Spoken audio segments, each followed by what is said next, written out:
అమెరికాలోని ఫ్లోరిడా విమానాశ్రయంలో American airlines 590 విమానం టేకాఫ్ అవుతున్న సమయంలో టైర్లు ఒక్కసారిగా పేలిపోయి పొగలు వచ్చాయి. పైలట్లు అప్రమత్తమై బ్రేకులు వేయడంతో ఫ్లైట్ రన్వే చివర ఆగింది. ఒకవేళ పైలట్లు గమనించకుండా టేకాఫ్ చేసి ఉంటే భారీ ప్రమాదం జరిగి 176 మంది ప్రాణాలు ప్రమాదంలో పడేవి అని పైలట్లను అభినందించారు. Emergency, emergency, emergency.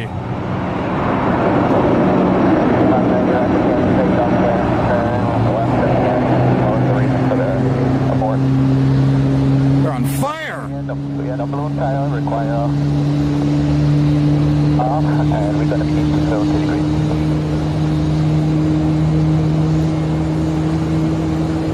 There's 590. Oh my gosh.